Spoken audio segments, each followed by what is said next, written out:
So, the next comedy, and final if you're watching them in order, SUBURGATORY. Oh my God, so close. So close. Okay. Okay.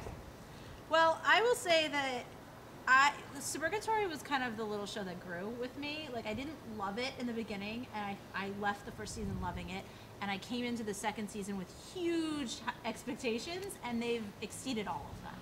And that's why I gave it the A-, because it makes me laugh consistently every week. I feel like the characters have all been developed really interestingly.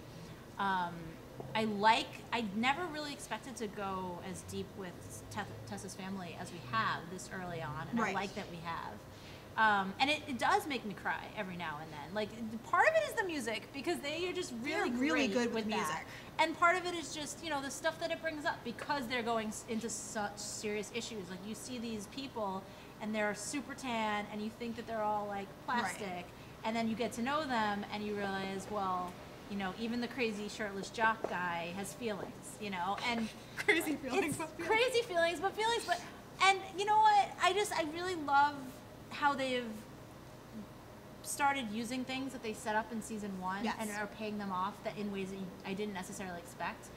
This may be a little spoiler, so I'm not going to go too deep into it, but there's something coming up with Ryan's love of dessert that they did with Tessa in season 1, and I'm like, that just proves how perfect they are for each other. And I don't know if it was intentional or if they even noticed it after they did it, but I don't care, because it makes me love the show that much more because I noticed it, and it makes me realize that people are paying attention and they care.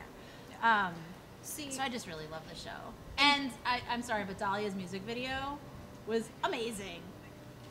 See, and this is one of those cases where season 1 actually kind of hurt the grade for season 2, because I think season 1 was so amazing. Like, once it got to the show, like, I think we talked about this last year. Well, we did, because we did the mid-season. But we said that, you know, once the show gets to the place where we think it's going to go, it's going to be freaking amazing. And we both said that, and it got to that place. It was one of the funniest shows last season.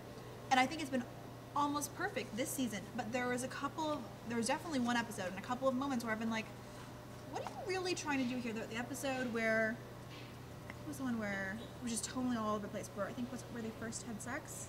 Where Dallas. Yeah, that was a weird episode, but I think that it needed to be. It wasn't a matter of the storyline, it was just the episode as a whole did not feel like it fit together in those pieces. Like, it felt like kind of like they're almost like a Frankenstein episode, like where there are pieces from different episodes kind of cobbled together. That was more of the tonal issue, and it was like, honestly, had it not been for that one episode, the grade would have probably actually been higher, because I'm like, the show in the second half of season of the year, second half of the first season, first half of this year, the first half of 2012. I know, but we're not grading that. No, but I'm saying that in terms of grading against itself, it was so great. Like, you know, that finale was amazing, and there was just so much that was so good about what led up to what was the second season, that I, like you, came with massive expectations. Like, okay, I really want it to be this, I want it to be this, and almost everything was met. I thought Tessa's mother was handled really great.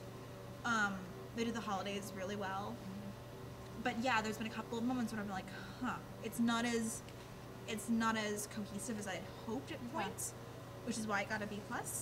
But I'm guessing it's just, you and I, we saw the table read for the next episode, so we know where it's coming. Yeah, but that's also that might be an episode that when we see it, it is a little bit more on the tonally different side, because it is a little bit broader. It is a little bit more of a one-off in certain areas. But it feels like it's much more tonally in check with the show, with the appropriate craziness. And that's fine. I'm totally fine with tonal shifts when they make cohesive sense. There have been a couple times this season where I've been like, I think I see what you're trying to do, but it hasn't totally gotten there for me. But I still love it so much. And that's comedy. Yay! Well, you should tell us what you think of these shows. Don't yell too much, please. Danielle at Danielle TVD. Marisa at Marisa Rothman. And we'll be back with drama soon. And maybe jackets, because it's really cold.